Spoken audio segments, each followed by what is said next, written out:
The Desecrated Cistern is an interstitial space connecting Mercy Dreams, Albero, the Mountains of the Endless Dusk, and Grievance Ascends. The architecture was inspired by the Baños de Maria de Padilla, a cistern named after the lover of King Pedro I, Lady Maria, who is said to have bathed in the cistern. The majority of the area is only available after coming from Mercy Dreams and unlocking the shortcut. This area is primarily traversal challenges mixed with environmental dangers like falling poison that damages and sludge that slows movement. It's not difficult but requires patience to navigate. Here is a poison version of the madmen seen in the Holy Line, a non-tutorial version. They promote caution as being hasty can lead to them knocking Penitente into poison, which does substantial damage at this point. With the slowed movement and anonymous looking side rooms, I find this area a bit taxing to explore, which is certainly by design but not necessarily my favorite design. The Lady of the Six Sorrows upgrades Penitente's health. Her design is based on the 1798 painting Witch's Flight by Francisco de Goya. A common reading of this painting is that de Goya is equating the witches, labeled heretics for practicing rituals and blood sacrifices, to the Church and Inquisition, who condemn them to death through ritual sacrifice. This is shown most readily through the design of the capirotes, showing both the flame design of those condemned to death at the stake by the Inquisition, while also bearing the double points of the episcopal mitre. In the painting there's also a bystander and a donkey, and the bystander and donkey represent the ignorance and superstition of the population, which definitely comes into play in Blasphemous, as we will discuss. So this de Goya, witch, and episcopal tinged imagery is combined with Our Lady of Sorrows in Christianity, which depicts the Mother Mary with 7 swords piercing her heart to represent 7 sorrowful events in her life related to her role as the mother of Jesus. My takeaway from all this is that, besides a dig at the hypocritical stance of the church on sacrifice, the Lady of Six Sorrows is aiding Penitente due to his devotion and joy in the penance of affliction, allowing him to endure more pain and suffering on his pilgrimage. Basically, she's helping him to get hurt more. This won't be the only upgrade I get in the Cistern. This place has lots of early game upgrades, which is good because the subsequent areas will be more challenging. Getting initial health, flask, and fervor upgrades before then makes a big difference. The Desecrated Cistern can only be partially explored at this point, and will be in the back half of the game before we can fully explore it. This is an effective use of an interstitial space that we'll be crossing through multiple times while we explore the map. And speaking of the map, the Cistern is a great place to use the map to mark which of the more anonymous hallways you need to return to. In this room there are the leper and town crier enemies. Lepers wore bells in medieval times to announce their presence so uninfected could steer clear. This is combined with town criers who rang bells to get attention and make announcements. These ideas are synthesized here, where lepers will continually respawn after bursting as long as the town crier remains, like some sort of PSA necromancer.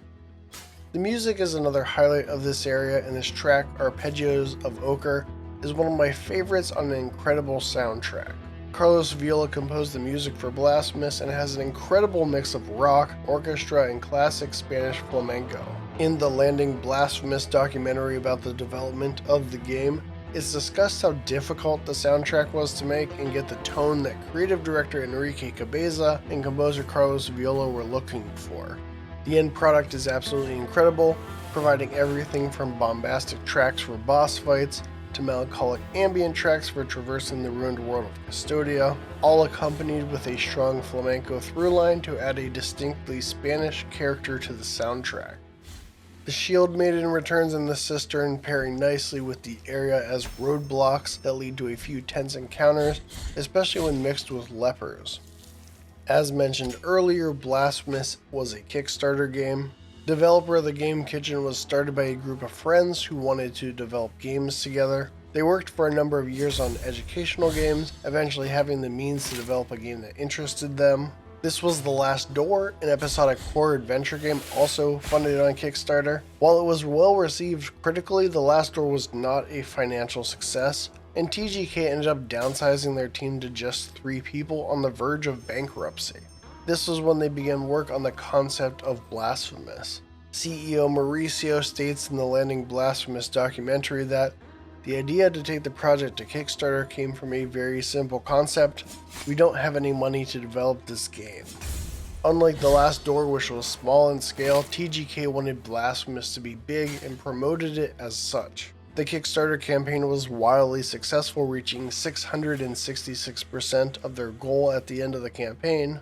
This success allowed TGK to bring on additional staff, including level designer Enrique Colone and game designer Michael Ortega. The Sanguine fountain is where Penitente can pay tears to fill empty vessels, and I have 2 on me. Combined with the recent health upgrade, this makes a big difference for overall survivability. The design for the fountain is inspired by the 1924 Pantheon of the bullfighter Joselito El Gallo by Mariano Benelur. The lore for these fountains is funny. The empty bile flask tells us that there was a well-lived penitent in Albero who was buried a year prior and had been asked that he be exhumed. When his coffin was revealed, they found blood flowing out of it, and upon opening it, they found blood pouring out of his side non-stop. For whatever reason, the townsfolk rushed to bottle up this blood. It seems that the blood fountains we find contain the blood of this penitent, flowing endlessly around all of Custodia. Mechanically, I find the placement of the fountains just a bit tedious ultimately. You find them out in the world as you explore. If you have empty vessels, you can upgrade them, and if not, you can refill what you have for a price. This is helpful as seen here, because I was out of flasks and now I have them all refilled plus the 2 I just upgraded. The tedium comes into play later in the game, when you get one and there's no fountain nearby and you have to just go find a previous one. Doing this encourages revisiting previous locations, but I'm not really exploring when I do this, and I'd prefer if eventually there was a more centrally located fountain near a pre-do. Here we come across our first oil of the pilgrims hidden away behind an illusory wall. Unlike the fountains, there's no endlessly oily pilgrim in the lore, but instead what looks like a baptismal font. Putting oil on one's forehead is a way to be sanctified, and Penitente anointing himself with oil here to sanctify himself makes sense with it raising fervor. You can see the toxic fog below, and one thing I appreciate about toxic fog over reduced jump height and water is that it's a soft gate. You're not totally cut off from areas with toxic fog, it's just inadvisable and can lead to some foolhardy exploration, whereas the eventual ability to traverse normally through water really just acts like a key to unlock previously impassable areas. You can come back to this room after acquiring the Silvered Lung of Dolphos, but I'm impatient and always end up acquiring the item in the Child of Moonlight while I'm here, and like this time come very close to death for doing so. But I like the freedom to make that decision even if it's not in my best interest. I get the Black Grieving Veil, which we'll discuss more later, and I'm down 3 flasks, but alive. And with that, we've explored the nooks and crannies of the cistern that we can for now. The shortcut connects the cistern back to Albero through the breakable wall besides the ossuary, where we pop up for a quick heal before beginning the journey into the Mountains of the Endless Dusk. The Mountains of the Endless Dusk is the gateway down into the Grievance Ascend spoke of the world.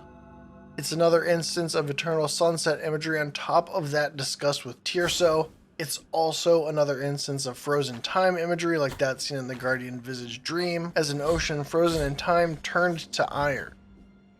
Here is the Phalaris, named after the Phalaris Bull, a torture device from the Roman Empire, brought back during the Inquisition, where convicts were put into a bronze bowl over a lit fire. This slowly killed the convict as the bowl heated up, and their screams of pain from inside sounded like a bull. The enemy design features the bronze head of the Phalaris Bull combined with Spanish bullfighting imagery.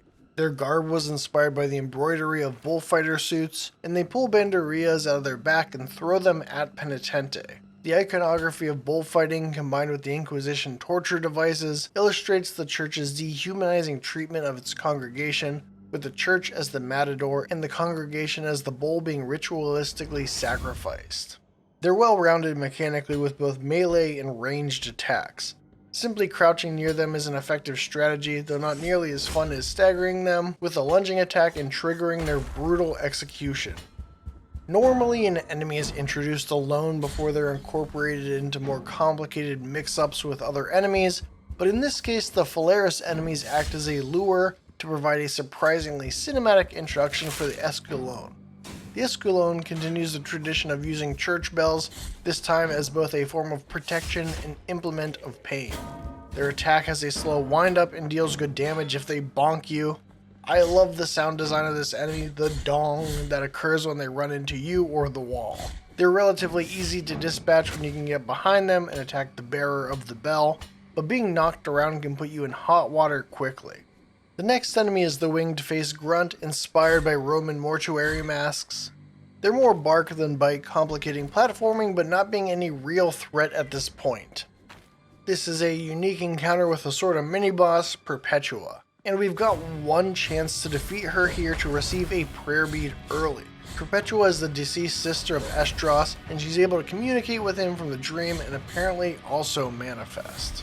I think she's trying to protect Esdras by stopping Penitente, who, as we saw before in Mercy Dreams, intends to confront Penitente if he completes the 3 humiliations and open the forbidden door. Perpetua was a member of the Anointed Legion, the personal army of Escobar in the church. At this point in the game, Penitente is unlikely to have a prayer that deals damage vertically, so this fight relies heavily on air impulse to get multiple hits on her as she hovers in the air between attacking with patterns of lightning strikes. She'll occasionally charge, but with Penitente in the air so often attacking her, this charge is likely to miss as she charges forth into the air where you were at the time of the wind-up. This fight acts as a preview for her role in the fight with Esdras, as well as preparing you for Esdras' lightning attacks. In the base game, this appearance and her return during the fight with Esdras was the extent of her role in the game, but with the Wounds of Eventide DLC, her importance to the story greatly increased, and we'll meet with her again. Redento is a genuflecting pilgrim. Their role is to walk, looking down at the earth with a Spanish botillo around their neck and their hands tied behind their back, following the guidance of the miracle. Redento is doing just this, but he has one problem. He keeps finding obstacles in his way. He's the Sigmar of Blasphemous, and Penitente regularly finds him unable to progress and helps him overcome the obstacle to continue his pilgrimage. This first time he is stumped by the gigantic pit of Yondo between him and the path forward. As I demonstrate here, a core part of the level design is avoiding the painful ringing of bells. Yondo is a deep pit constructed to amplify the ring of a bell to be heard in other lands. Yondo is taken from Cante Yondo, an old form of flamenco that is deep and emotional. Accompanying the bells are bell-ringing enemies who activate the bell environmental challenges. Yondo also features moving platforms that need activated to explore the area, and often include combat and platforming challenges during the ride.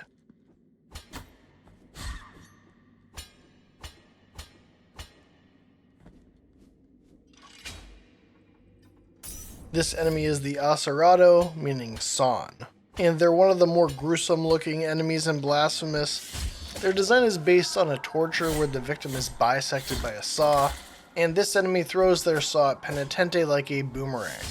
Acerado can be a real pain in the ass, throwing their saw at dead angles, and they're often paired with melee attackers like the Flagellants. In this gauntlet, the winged faces present an obstacle as we move, and an Acerado waits just off-screen to ambush and complicate the encounter. The more difficult enemy encounters signal that this is a step up from the Wasteland of Buried Churches and Mercy Dreams.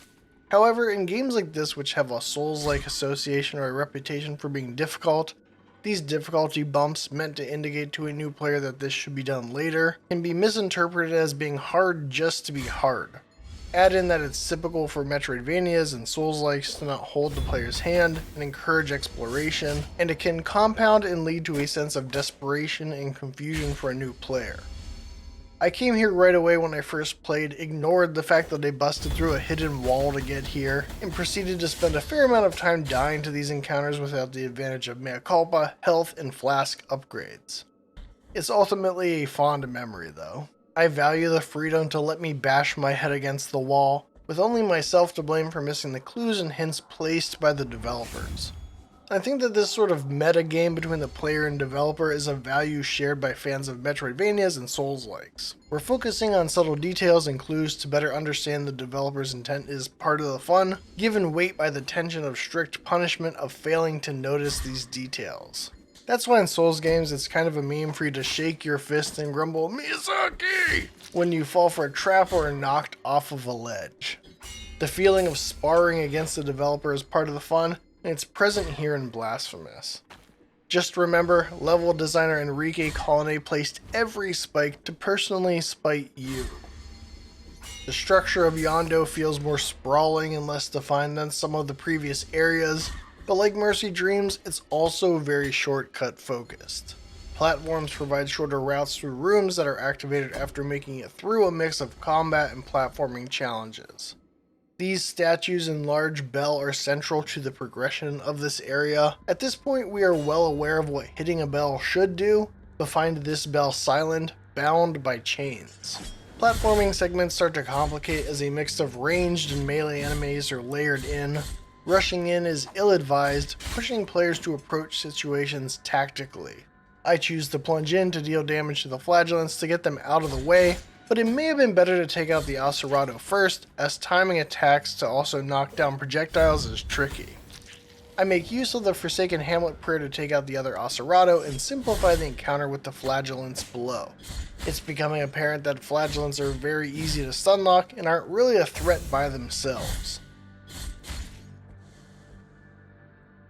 This room's a bit annoying, mostly because it's very easy to be in a position against the Acerado's saws where you can't knock them down. However, Forsaken Hamlet comes to the rescue once again, making short work of the Acerados below.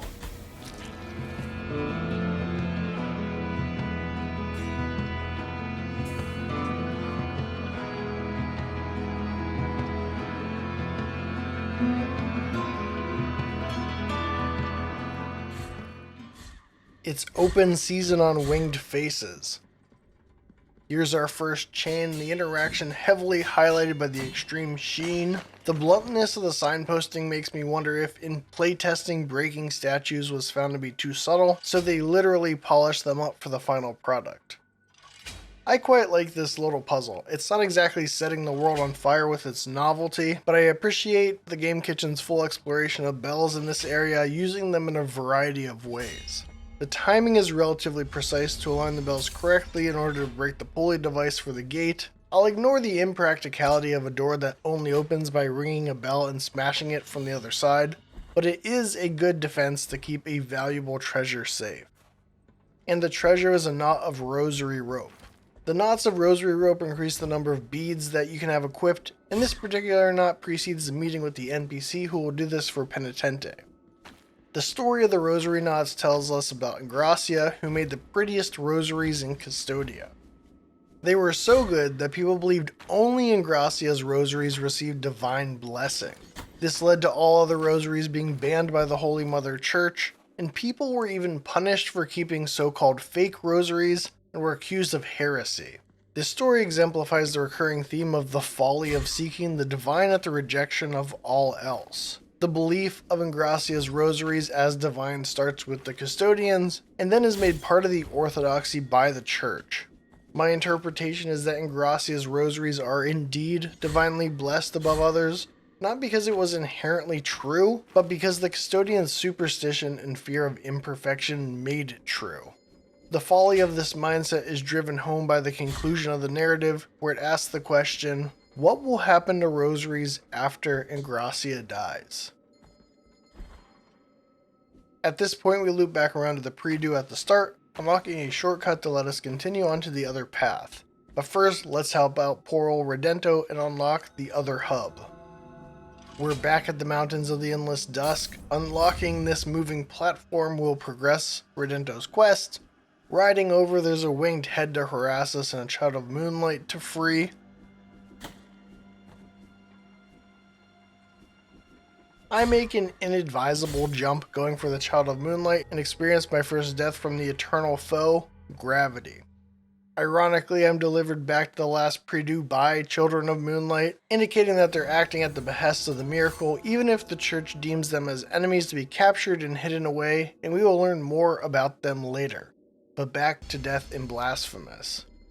You don't lose Tears of Atonement for dying, but instead, Penitente's maximum fervor decreases as depicted on the fervor bar. A guilt fragment is placed where Penitente dies and is recovered by returning to the fragment and picking it up, or paying a confessor to rid Penitente of guilt and remove all guilt fragments out in the world. Back with Redento, he expresses gratitude for unlocking the way forward. We'll see him again at the next obstacle, but I'd personally love to see how Redento handles the platforming across the pit of Yondo. Redento thanks us, giving us the prayer bead 4th toe made of limestone. This is a toe from the statue of the first barefoot pilgrim. Mechanically, it reduces dodging cooldown. I use this bead primarily for timed platforming challenges later in the game. Heading the other direction brings us to a familiar location that'll be important for upgrading Penitente and unlocking more of the world, the Brotherhood of the Silent Sorrow.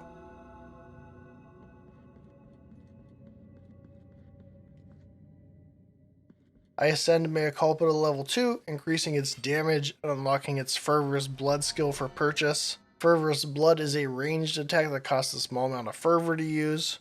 This greatly expands Penitente's options in combat and will immediately make Yondo easier to traverse. I've now unlocked Mea Culpa's distinct combat verbs, and from now on upgrades will be focusing more on the efficacy of Penitente's different moves. There's a travel gate here, and this location will be frequently visited during Penitente's pilgrimage.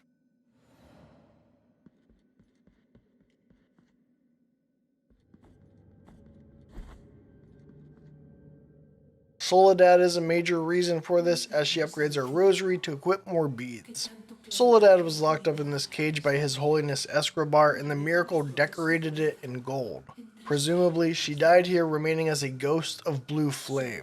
I don't think it's a leap to speculate that Soledad was among those who made rosaries, and was locked away once it became heretical to possess any rosary not made by Angustias. The miracle may have even had a hand in locking her up so that she might help Penitente on his pilgrimage by tying new knots onto his rosary to help strengthen him. Soledad and her cell had quite the glow up for the Stir of Dawn DLC.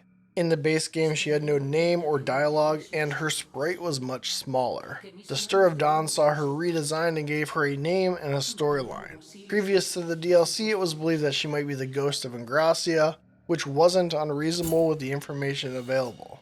With an additional bead slot available now, I equipped the Uvula of Proclamation, which gives a small amount of tears for destroying objects.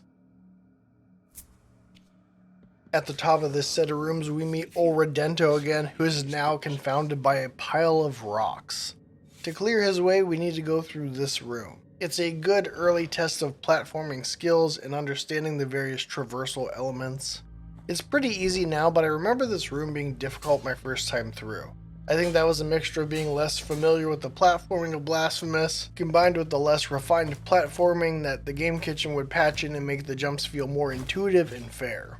As much as I've come to enjoy this level of platforming challenge in Blasphemous, it's still just fiddly enough where there always seems to be like a 5% chance that I won't successfully grab a ladder and impale myself on the spikes below. This time though, I make short work of this platforming challenge without incident.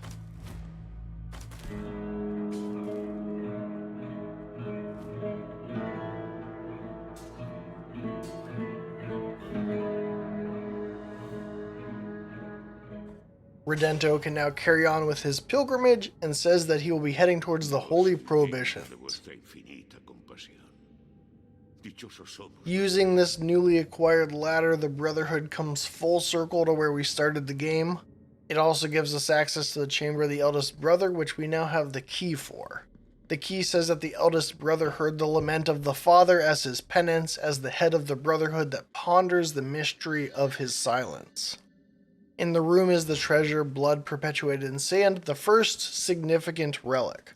This relic turns red particles we've seen into platforms when it's equipped. It's described as revealing invisible ledges, hidden by the miracle from all except for the bearer.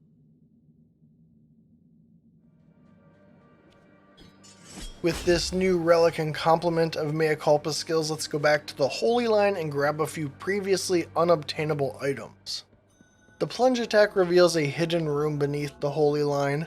Petrus is a location added in the Stir of Dawn DLC. We'll discuss this place later when we discuss New Game Plus, but for now I grabbed the Quicksilver, an item that will increase the efficacy of bile flasks.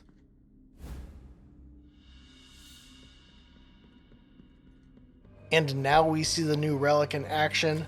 It creates temporary platforms that will appear when close.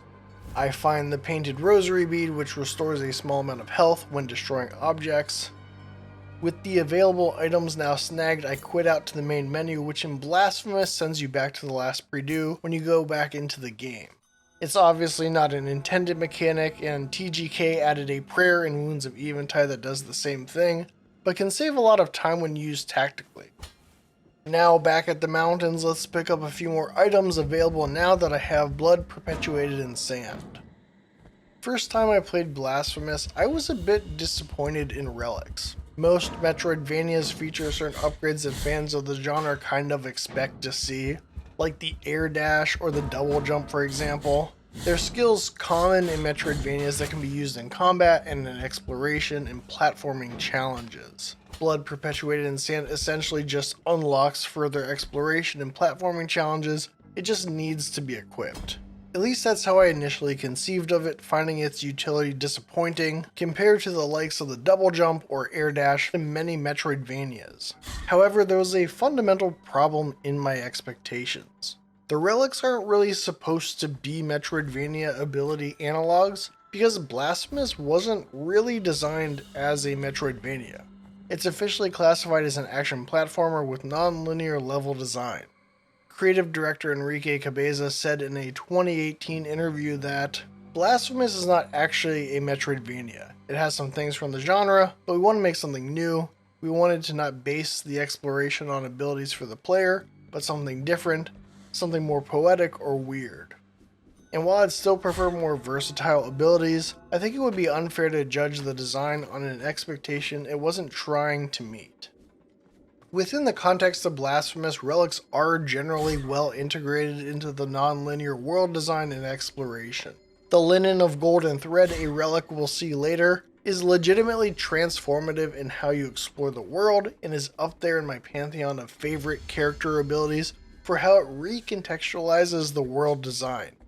Relics and their associated platforming and exploration, a sizable chunk of the game, are also entirely optional. The main game can be beaten without any relics, which is a really bold and cool choice that strengthens both the sense of player freedom and exploration within the game.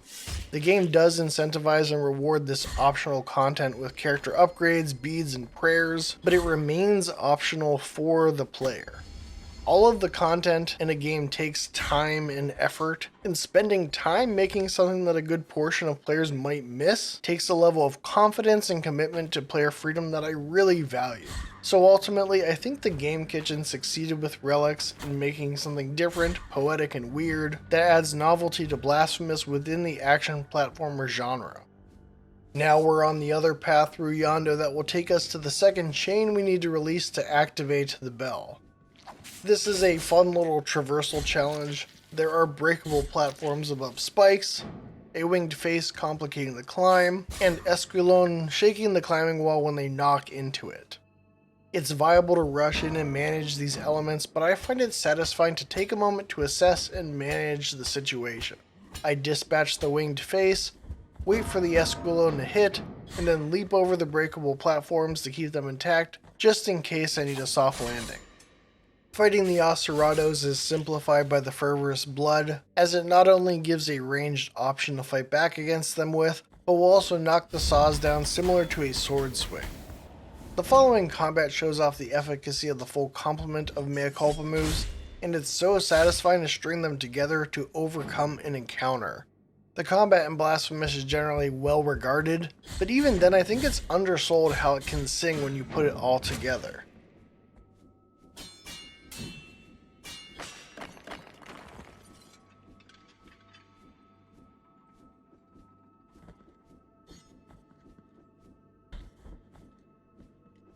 Now that the second chain is released and I have awkwardly managed to snag the Child of Moonlight, we can circle back and unlock a shortcut back to the bell.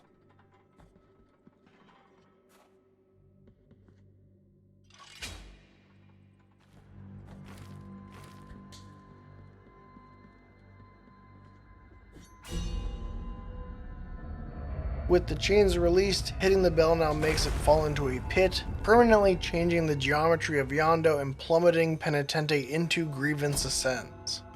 We still have business in Yondo, but I want to make a brief foray into this area to open up a gate of travel that'll make circling back to Grievance Ascends much easier. This ghost talks about the groan, 3 intertwined cries born of a single penance. This ties into characters in this area in multiple ways, which we'll get into a little later.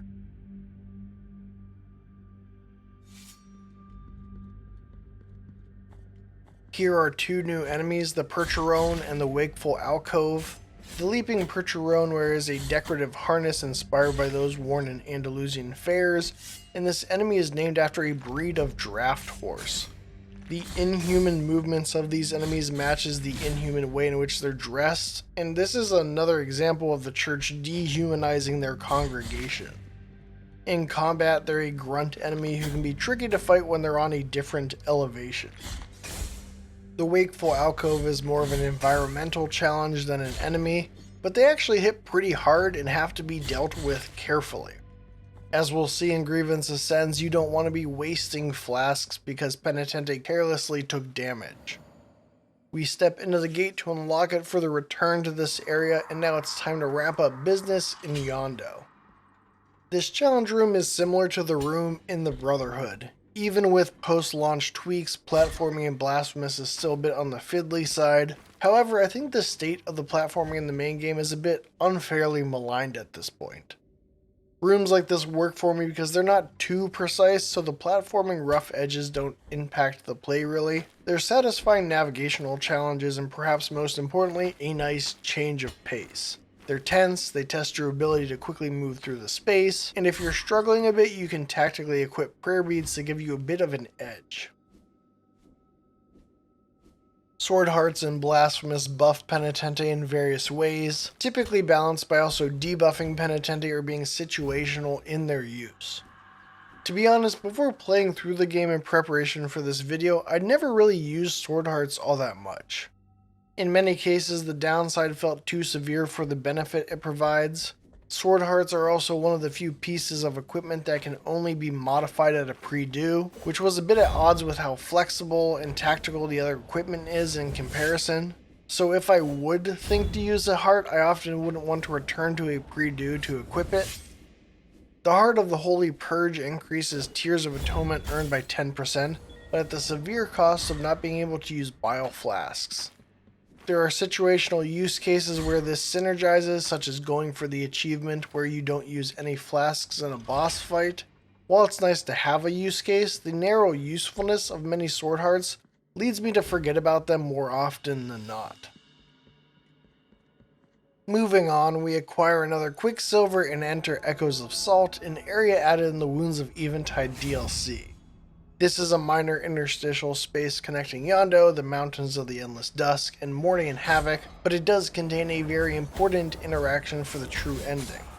This is a more platforming-oriented zone, bringing the lanterns from the Ruin and Strife DLC into the world proper. This item can be a source of a great deal of frustration. The ledge containing the item requires you to move Penitente left as you perform air impulses to bounce on lanterns, and then grab the ledge. I find it much easier to successfully do this by holding the dodge button in the air, as the tooltip at the beginning of the game suggests. Successfully crossing this gap gets us the bead Fire Enclosed in Enamel that accelerates the use of prayers. Worth it. Continuing on, we meet a new enemy, the Restless Bones.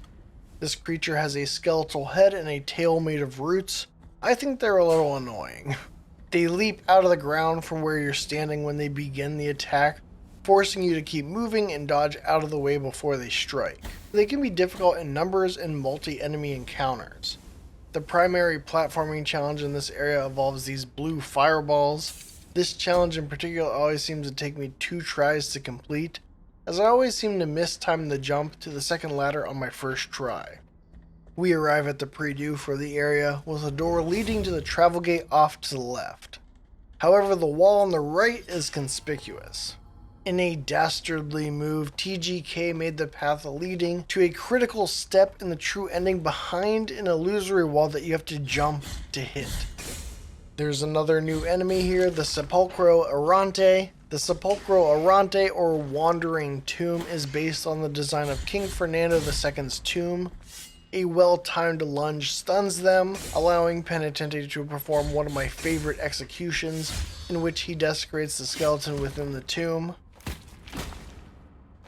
I abuse level geometry here to make short work of this second Wandering Tomb, but the real complication of this enemy is that they're impervious from the back and pack quite a punch. They're a bit underutilized here, included mostly for the thematic fit, I'd wager, but will shine in the Graveyard of the Peaks where you'd originally find them before the advent of the Wounds of Eventide DLC. Here's the resting place of the sister where Perpetua was buried. Here we truly meet her and learn that the Perpetua we fought was not truly her, but a miraculous zeal that possessed her armor and face. Although created by the miracle, I believe the fake we fought was made from Perpetua's own zeal and desire to protect her brother. There is precedent introduced in the Stir of Dawn DLC with the Angustias for intense emotion and passion to manifest as its own being, and I believe this was the case for the false Perpetua. But now we meet the true Perpetua in voice from beyond the dream, speaking to Penitente behind the back of the miracle. She sees the heavy guilt in Penitente's heart and recognizes the strength that Esdras fears. Perpetua sees another path for Penitente beyond the dream. This requires that her brother Esdras helps Penitente, and so Perpetua gives Penitente the incomplete scapular. It is the other half of the scapular that Perpetua gave Esdras right before she died, and will act as proof of Penitente's favor with her.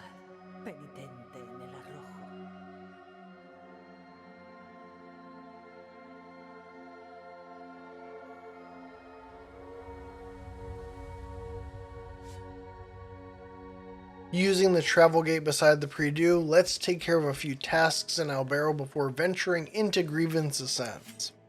The first task is to deliver 2 medicinal herbs to Tirso to prevent a Kisser of Wounds dying after the next 2 bosses, and will also reward me with some Tears of Atonement.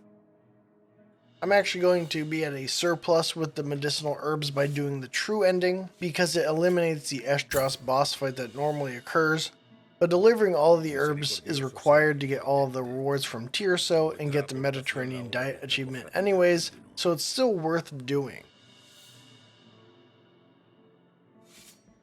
With some extra tears, I can now purchase another Mea Culpa skill. I go for the Last Word skill, allowing Penitente to perform a 4th combo finisher, which does significant damage. This will greatly increase my damage output, which will be very helpful against the next boss. With errands and Albero done, it's time to descend into Grievance Ascends.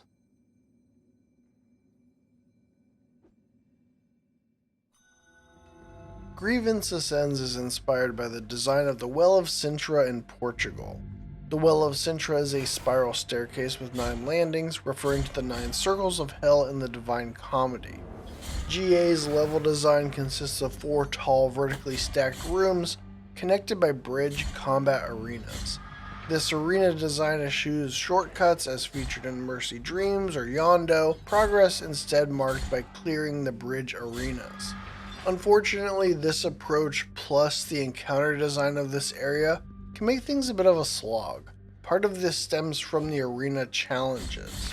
There's nothing wrong with arena challenges, but they're not as satisfying for me than encounters where you can observe, form a plan, and then either execute it successfully or retreat and regroup if things go sideways. The arenas are flat, small spaces featuring enemies like the bell-bound Cymbalillo and the rapier-wielding Tizona that face in and out, leaving limited opportunities to attack them. This results in encounters feeling a bit haphazard and unpredictable. While no single arena is particularly tough, they're difficult as a whole because they're strung together without an intermediary checkpoint or shortcut.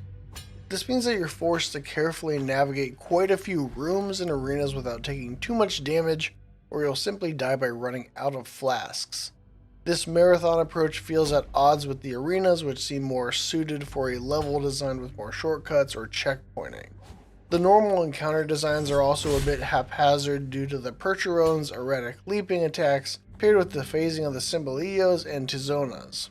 these encounters were more easily escapable, you could simply adopt the Souls method of running past the encounters once you learned where they were. However, the wakeful alcoves and toxic clouds act as speed bumps, forcing a measured pace where you need to clear out all the enemies leading up to these environmental hazards or risk taking significant damage attempting to bypass them.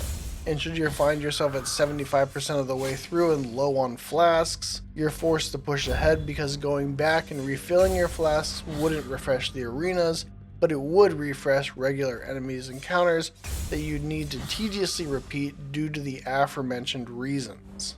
Now, there is a Sanguine fountain in the third stack, but it's poorly located. It could be the checkpoint I've been suggesting by refilling Penitente's flasks, but it's located at the very bottom of a stack, requiring you to navigate through some hectic enemy environments complicated by toxic clouds. Placing it right after the arena connecting stacks 2 and 3 may have been better placement for this, but without seeing it in action, it's hard to say. I noticed that, unlike Yondo, platforming challenges are minimal in lieu of more combat encounters. This lack of variety in challenges alongside the limited encounter design makes the overall experience in this area a bit samey and tedious to explore. So yeah, the level design of Grievance Ascends ends up feeling a bit of a slog for me, but the core combat and enemy designs are still fun, ultimately making the experience of playing through Grievance Ascends a solid alright. With my level design rant out of the way, I want to talk about some of the new enemies. The design of the Tizona is inspired by the mantilla and comb, lady garments that are worn during Holy Week and other traditional folk events. The name Tizona refers to one of the swords of Rodrigo Diaz de Vivar, also known as El Cid, who was the legendary Castilian knight in medieval Spain. The sword wielded by Tizona echoes depictions of El Cid's sword of the same name. The Tizona phases in and out, reappearing in a new spot and then lunging with their sword. Best practice is to parry and counterattack them, and they'll go down after a few rounds. They're increasingly complicated to fight alongside other enemies as they phase into and out of combat unpredictably. The Cymbalillo, a bell-bound wraith variation, is the other new enemy. Their name means small bell, referring to the smaller church bells that play after the large bells. This meaning is combined with the bells lepers were forced to wear to announce their presence. It seems like the magic-flinging wraith has been bound to a bell to denote them as outcasts. Like the wraith, hitting them when they glow green interrupts their attacks. They can be interrupted by attacks during their charge. However, they often charge from odd angles, making it difficult to stop them if they fly diagonally at you. This room features timed platforms and toxic clouds that pass through the room at varying intervals. The clouds will damage Penitente and knock him off any wall climb or ladder. I almost lose it, but time my traversal with the toxic clouds better and make it to the treasure at the top, the silvered lung of Dolphos. This relic makes the bad air taste good, giving Penitente immunity to damage from the toxic clouds that have plagued Penitente, instantly making Grievance Ascends easier to navigate. While considering my issues with GA's design, it crossed my mind that maybe I was coming to Grievance Ascends too early and that my issues would be resolved by returning later, with more heals and more health. However, I don't think that's the case for a few reasons. The areas in this half of the game are structured like the spokes of a wheel radiating out from Albero. Mercy Dreams is the easiest of the spokes. The Grievance Ascends and Convent spokes are similarly difficult, making them similarly viable routes after Mercy Dreams. However, the GA spoke is naturally stumbled upon after Mercy Dreams by navigating through the Desecrated Cistern and arriving at the entrance of the Mountains of the Endless Dusk. The mountains lead into Yondo, bringing the player to the Brotherhood to strengthen Mea Culpa, unlock more rosary bead slots, and get blood perpetuated in sand, making Penitente more powerful and the world more accessible. Although the Brotherhood is adjacent to Yondo, players could trek back through the wasteland and go to where olive trees wither at this point, but as I said, the Grievance Ascends and Convent spokes are similar in difficulty.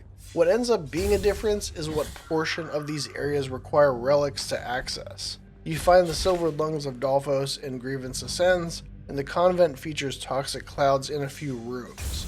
Conversely, there's no relic obtained in the convent that is needed to unlock any portion of Grievance Ascends. Additionally, GA is also where we will eventually unlock the 3 Gnarled Tongues relic that is required for portions of Where Olive Trees Wither and the Graveyard of the Peaks. So when sequencing a route, it makes more sense to go to GA first in order to have the relics needed to fully explore the Convent Spoke. Lastly, no matter when you come to Grievance Ascends, you won't have the Silvered Lungs initially. Being vulnerable to the toxic clouds ties directly into the difficulty of the area by reducing mobility through the area and dealing massive damage to Penitente during his marathon through the pit. So it really feels like this is the intended point, if not at least a totally viable point in the game, to be in Grievance Ascends, and that the player just needs to surmount the more difficult navigation through the area and combat arenas to unlock the Silvered Lungs to make the place easier to deal with. And with that, we're through the gauntlet of Grievance Ascends and it's time for the next boss.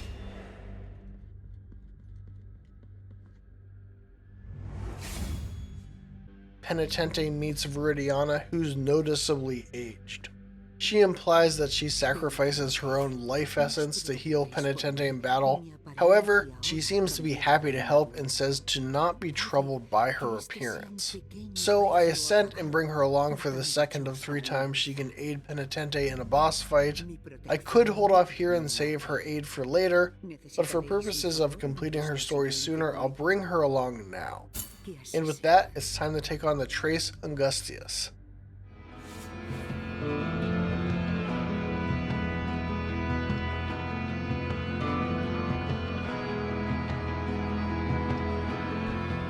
Although it's not cited, I think Witch's Flight by Francisco de Goya must have inspired the 3 floating witches that make up this fight, as their concept art in the painting has the witches and Trace Angustias in very similar positions. The dress and appearance of the Trace Angustias is inspired by the Queen of the Invisible Empire piece by Juha Arvid, and the design of the dress and mask is nearly identical. In April 2023, the Game Kitchen posted to the game's social media channels and had the game's wiki note that Arvid's painting was the inspiration. They wanted to publicly take ownership for inadvertently copying Arvid's work, which I think was a cool move on their part. Trace Angustias means 3 anguishes in English, and they are the source of the groan, the cry of 3 intertwined throats born of a single penance.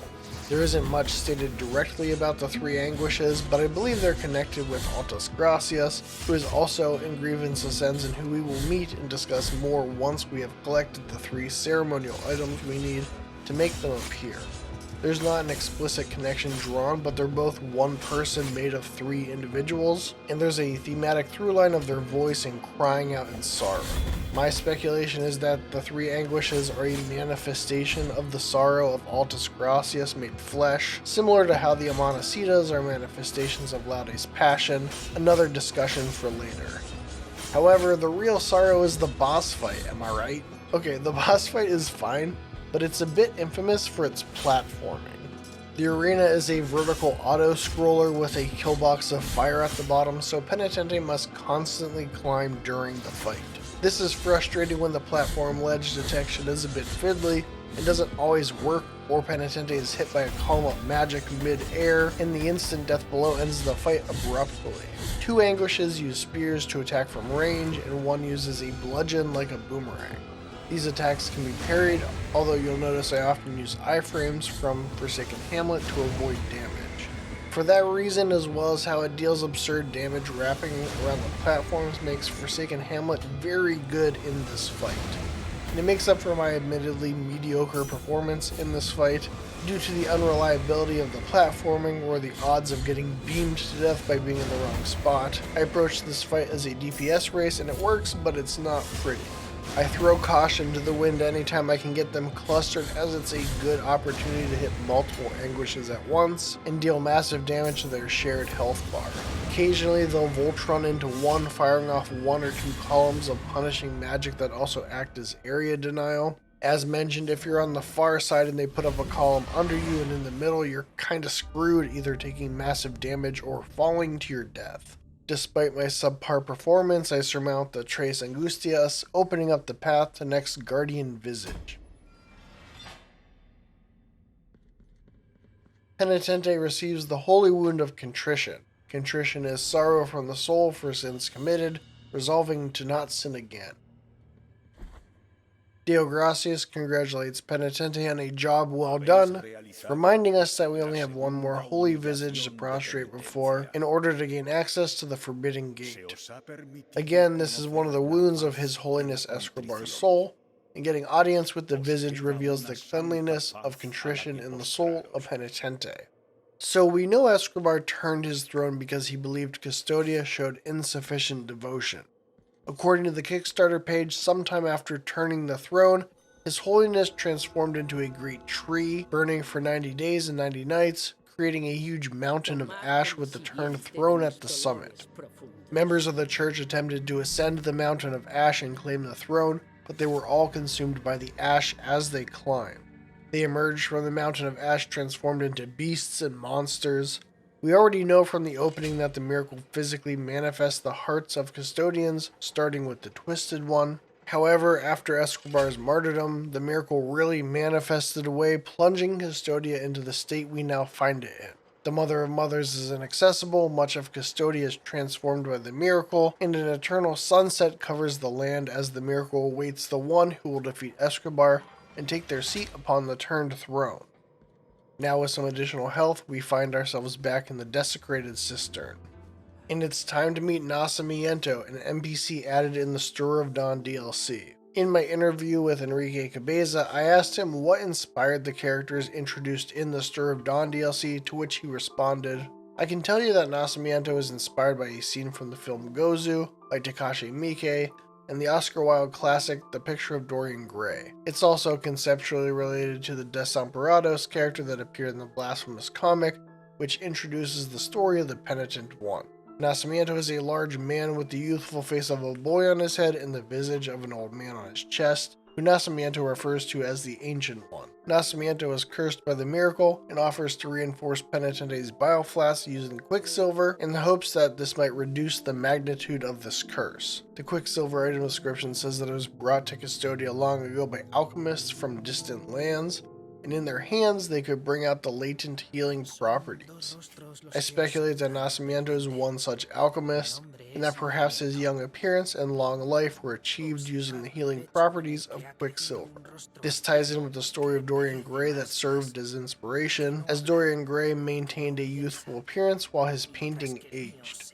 But instead of a canvas, the miracle has manifested aging as the Ancient One growing within Nacimiento.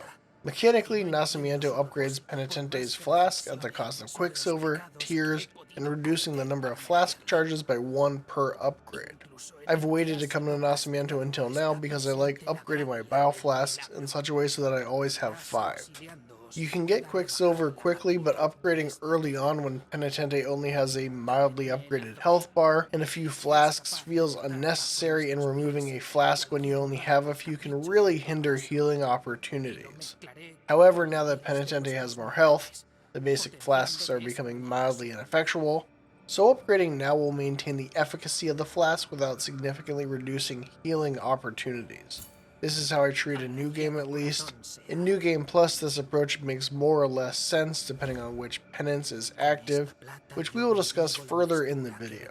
But it's cool to see how flexible the system is, and how engaging with it changes depending on the particulars of a given run. With my health upgraded, it's time to head toward the final humiliation, and where olive trees wither, which I'm going to refer to as O-Town in this next section to save myself some syllables. On the way up to O-Town, we take a quick detour to grab a key item using blood perpetuated in sand. The carnal remains are the first of 3 remains of Tentudia that we'll be collecting. Tentudia was a girl from Albero whose hair began to transform into thin brambles one day. Fearing that this was a curse from the miracle, her parents hid her in a nunnery, likely the convent of the Lady of the Charred Visage that we are heading toward. She lived there for a time, but eventually her thorny hair was discovered, and she was unceremoniously executed by the nuns out of fear of the Inquisitors. They scattered her remains, thus denying her a proper burial and the ability to cross through the dream. Collecting Tentudia's remains and delivering them to Ludovico of the Order of the True Burial will give her a holy burial so that she may cross the dream, which seems like the right thing to do. It also doesn't hurt that the reward is one of the best prayers in the game. This room is a crossroads with Albert to the left, Mercy Dreams down, the bridge to the Forbidden Gate is to the right, and Where Olive Trees Wither is up. While the Forbidden Gate is currently a dead end, Mercy Dreams and O-Town are available from the start as you make your way here from Albero. This gives lots of player choice and replayability by allowing you to tackle them in whichever sequence you want. The freedom cuts both ways though. Speaking with others about the opening hour of Blasphemous, there's a common through line of minor confusion and frustration when gaining momentum with the game centered around where to go initially. Namely that players will go up to the Where Olive Trees Wither route first, beating themselves against these tougher areas thinking that because it's marketed as a Souls-like Metroidvania, that they just need to persevere and get good. When in reality, if they'd gone down instead of up, they'd be in the much easier and intended starting area of Mercy Dreams. At the start, Deo Gracias speaks about the 3 humiliations and where they're located. He could have listed Mercy Dreams first or hinted that it would be the place to start, but he doesn't. In fact, he actually talks about Where Olive Trees Wither first. In the Crossroads room, the only indication of where the paths go is the snow in the corridor before going into O-Town. I feel like this visual interest actually encourages the player to head that way, further encouraged by potentially jogging the player's memory about the snowy locale Deo Gracias mentioned earlier. Ultimately, it's not a huge deal, but I think it's a missed opportunity. Subtly directing the player toward Mercy Dreams would not only ease some of the instances of frustration, but this would be in line with how the game rewards the player for being observant throughout the rest of the game. The extra twist of the knife with going to O-Town first is that it's also very likely to break an NPC questline before the difficulty of the area turns the players back toward Mercy Dreams, and that NPC is Jimino. The visual design of Jimino is inspired by paintings depicting the martyrdom of Saint Sebastian, who was bound to a tree and shot with arrows, and the intensity of his expression was inspired by Francisco de Goya's Saturn devouring his son. Jimino is encased in a hollow metal statue, abandoned by those who imprisoned him, along with the other damned who share his fate. He's trapped and slowly turning into a tree, so he asks if Penitente might take this thimble and fill it with oil from the convent at the peak of the mountain. A quick side note, there was a connection between metal and time freezing with the iron ocean waves of the dream, and we're seeing a little bit more of that here. Jimino is quite literally frozen in time in this wintry land in a hollow metal statue, further contributing to this theme. We'll further discuss this imagery as we find further examples, so just keep this in mind for now. Jimino's questline is a bit infamous, and that's because Jimino will die if you defeat another boss besides the Lady of the Charred Visage before bringing him the oil. You might see where this is going. As we just discussed, it's easy to wander into O-Town early in the game and start Jimino's quest, before departing the area after hitting a wall, dooming Jimino and his questline. The quest fail state is not made explicit, so many new players, myself included, return to Jimino too late, find him dead, and not understand what we did wrong. I'm not a fan of obscure NPC questlines with unclear fail states. I don't need or want my hand held to complete these quests, but I would prefer my NPC questlines to be more intuitive and reward the player for paying attention in the same way the game rewards players for paying attention to the combat and story. And in this case, the unintuitive flagging clashes with the non-linear level design to create a scenario where players are very likely to fail the questline and not know why. Where Olive Trees Wither is another minor interstitial section like Mountains of the Endless Dusk, and similar to the mountains, I like this area as a bit of a mood setter. This once verdant olive grove has withered into a frozen wasteland. This contrasts the convent above, a place rife with heat and fire. The juxtaposition of the stagnant, frozen land with the scorching fire and fervor of the convent looming above is a fitting microcosm of the relationship between Custodia and the church. Here we come across our first new enemy in this area, the Bolito. The Bolito means beautiful in Spanish. The enemy wields a typical Andalusian ceramic pot and wears a traditional flamenco skirt seen at fairs in southern Spain. This enemy jumps into the air and throws their explosive pot at Penitente. They're squishy but also fast and deal decent damage, making them a priority for me in enemy mix-ups. I'd say it's at this point that new players coming to this area for the first time start to question if the game is BS or if they've gone the wrong way. This encounter is hectic with a variety of enemies, without the additional health, potentially deadly, as it's hard to get through this encounter unscathed. I'd say at this point the developers have adequately signaled that this might not be the way to go right now, but during my first playthrough I was stubborn and I recall bashing my head against this room until I broke through into the Graveyard of the Peaks, which was on me by that point. Despite that being the second time during the opening hour of my first playthrough that I got the feeling I was barking up the wrong tree, it was memorable.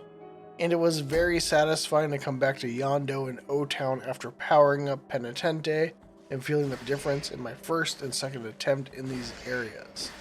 This room is a nightmare if you try to fight all of these enemies, so I can only assume that the intended way through is to get the treasure and to run like hell, which I actually find pretty fun as a test for my dodging skills. I snag the second of Tentudia's remains, her thorny hair, and I book it back out of there. And I must say, I think I do a pretty good job getting around the cloud of enemies pursuing me. Climbing up this final wall, we find ourselves in the Graveyard of the Peaks.